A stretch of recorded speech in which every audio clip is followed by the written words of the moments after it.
አንድ ጥያቄ ልጠይቅህ። የመጨረሻ ቀን መሆኑን ብታውቅ ለማን ትደውላለህ? ማንንስ ይቅርታ ትላለህ? ለሰበሰብከው ገንዘብ ወይም ለከበበ ንብረት ምን ትላቸዋለህ?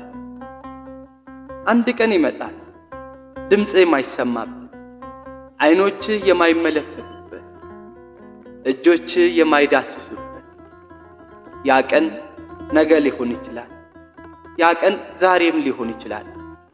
ሞት እኮ ዕድሜ አይጠይቅም፣ ሰዓትም አይቆጥርም።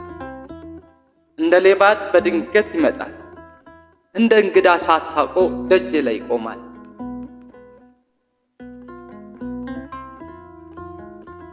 አስበው፣ በዚያች ሰዓት ነፍስህ ከሥጋ ስትለይ ወደ ኋላ ዞር ብለህ ስታይ ምን ይታይሃል? በክፋት ያሳለፍከው ሌሊት፣ በምቀኝነት የገነባው ግንብ፣ ወይንስ በሰው ስም ማጥፋት የጨረስከው ዕድሜ? ጌታ እኮ ልጄ ሆይ የሰጠውን ጊዜ ምን አደረግኩ ብሎ ይጠይቅሃል። አንተ ግን ስሮጥ ጊዜ አጣው ትለዋለህ። ኑሮ ሲከብደኝ አንተ ረሳው ትለዋለህ። ግን ኑሮን ያቀለለው ማን ነበር? ትንፋሹን የሰጠስ ማን ነበር? አፈር እንዳትሆን ደግፎ የያዘስ ማን ነበር?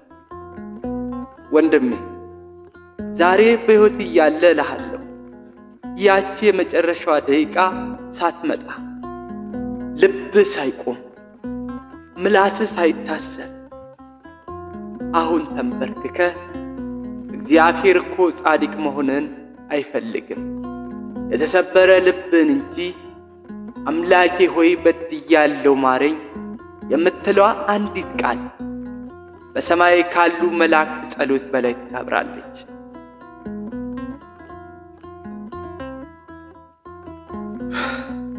ስትጨነቅ፣ ስትጠበብ፣ ማንም የሌለ ሲመስልህ እናቴ ብለህ ጥራት።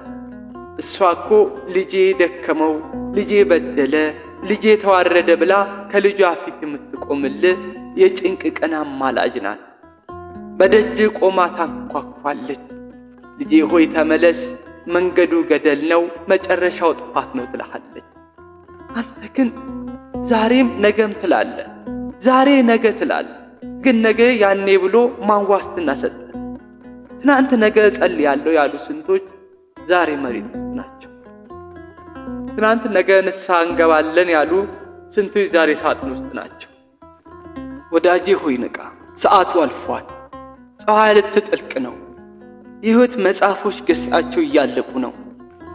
ዛሬ የመጨረሻው ሰላምታ ሊሆን ይችላል። ዛሬ ከመኝታ በፊት ከፈጣሪ ጋር ታረቅ። ዛሬ ከመኝታ በፊት ከህሊና ጋር ተነጋገር። ባዶ እጃችን መጣን፣ ባዶ እጃችን እንሄዳለን። የሚከተለን ምግባራችንና ሥራችን ብቻ ነው። እመቤታችን በምልጇ አትለየን። አምላከ ቅዱሳን ንስሐውና እንባውን ይስጠን።